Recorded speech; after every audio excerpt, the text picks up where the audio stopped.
हाय दोस्तों, आप कैसे हैं? स्वस्थ होंगे, मस्त होंगे और प्रसन्न होंगे। दोस्तों, आज 23 जनवरी है और इस समय लगभग 4 साढ़े 4 का समय है और मैं एक छोटा सा ब्लॉग बना रही हूँ। दोस्तों, आज मेरे एक बहुत पुराने रिश्तेदार कह लो या ससुराल से गांव का एक महिला का फ़ोन आया, जहाँ मेरी शादी हो के मैं गई थी। उस मेरी ससुराल से एक मेरे गांव की ही दौरानी या कुछ कुनबे की ही कहो से दौरानी, तो मेरा उसका फ़ोन आया और मैं वीडियो बना रही थी। मुझे वीडियो बनाना मैं भूल गई और मैं उससे बातें करती रही। और वो वैसे मेरी जिठानी की फ्रेंड थी, तो मैं इसलिए कभी उससे बातें नहीं करा करती थी, क्योंकि कभी कोई बात ये मेरी उससे कह दे और हमारे लड़ाई हो जाए मेरी जिठानी से। लेकिन आज उसने कहा कि मेरा उनसे कोई मतलब नहीं है, मैं उनसे बातें नहीं करती हूँ, वो मेरे से बातें नहीं करती हैं। फिर उन्होंने मेरे से बातें करी और मैंने उसे आज अपना 30-40 साल पुराना दिल का दर्द मैंने उसके आगे कहा। मैंने उसके आगे बहुत बातें बताई और मैंने बहुत उससे बातें करी कि मेरे साथ मेरी ससुराल में किस किस तरह से बहुत बुरा व्यवहार हुआ। और मेरे ससुर केवल मेरा साथ देते थे और मेरी सास वगैरह कोई मेरा साथ नहीं देती थी। मुझे मृत्यु के मुंह में धक्का दिया गया, लेकिन मैं अपनी ज़िंदगी, भगवान ने मुझे ज़िंदा शायद रखना था, मैं बच गई। और आज मेरी उससे बातें कह के बहुत मेरा दिल थोड़ा हल्का सा भी हुआ है। मेरे अंदर बहुत घुटन थी, 40 साल पुरानी घुटन थी, पर मैं अपने आप कह नहीं सकती थी किसी से भी। कहूँ तो क्या कहूँ, कोई मेरा साथ नहीं देने वाला था।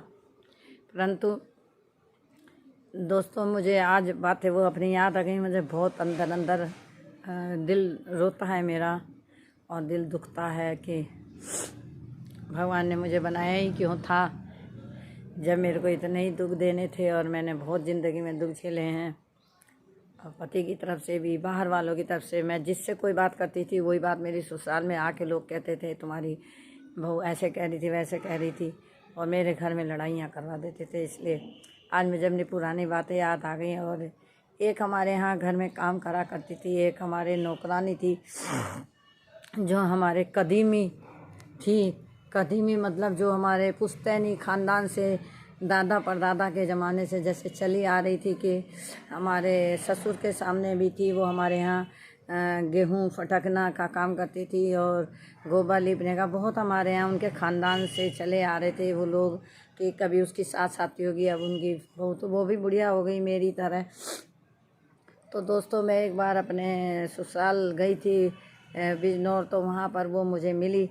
फिर उससे वो मुझे नहीं पहचान पाई। मैंने उनसे कहा कि तुम मैं नहीं पहचान पाई, तो वो कहने लगी मेरी आँख अंधी हो गई है और मुझे दिखना बंद हो गया है, मुझे कुछ दिखता नहीं है और मैं अपनी आँख बनवाऊँगी।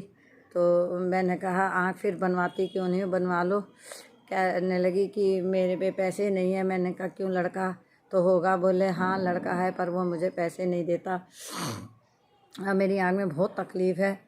तो दोस्तों, वो मेरे यहाँ मेरी शादी के बाद मैंने उसे देखा 10-20 साल तक, शायद 10-20 क्या, वो अब तक भी है। अब तो मैं वहाँ नहीं रहती, लेकिन जब तक हम वहाँ गांव में रहे वो हमारे घर आती जाती थी, रहती थी, तो आती जाती थी। तो मैंने उसे देखा था, तो वो मुझे मिली, कहने लगी कि मेरे आँखों से दिखता नहीं। तो दोस्तों, मुझे बहुत दुख हुआ। मैं अपने जेठ के मरने में गई थी। फिर मैंने उससे कहा मैं दोबारा जब 13वीं में आऊँगी तो मैं तुम्हें पैसे ले के आऊँगी और मैं तुम्हें पैसे दूँगी। वो बहुत गरीब औरत है बेचारी। अब हम लोग तो वहाँ गाँव में नहीं रहते, लेकिन वो मुझे मिली तो उसने मुझसे कहा, वो हमारे जेठ के मरने में वो भी गाँव से आई थी। मैंने फिर उसकी आँख बनवाई। दोस्तों, आज वो मुझे कह रही थी कि मुझे मेरी आँख से ठीक दिख रहा है, आँख बने हुए साल भर हो गया। और वो मुझे फ़ोन नंबर ले गई थी और मेरे से बातें करती रहती है। और आज वो कहनी थी कि मैं तुम्हारे घर आऊँगी। मैंने कहा कोई बात नहीं, आ जाना। तो मैंने उन्हें बुलाया है और आज वीडियो बनाने में देर हो गई और आज मैं इसी बातों में लगी रही। तो दोस्तों, आपको मैं ज़्यादा बातें तो नहीं कहूँगी, दिल में बहुत दर्द है, पर नहीं बयां कर सकते अपने घर की बातों को ज़्यादा।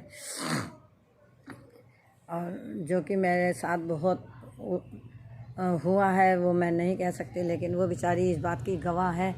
और दोस्तों, मैं अपनी वीडियो को यहीं समाप्त करती हूँ। और आपको कोई बात बुरी लगे तो मैं उसके लिए क्षमा चाहती हूँ। और मेरी वीडियो को लाइक करें, शेयर करें, सब्सक्राइब करना ना भूलें।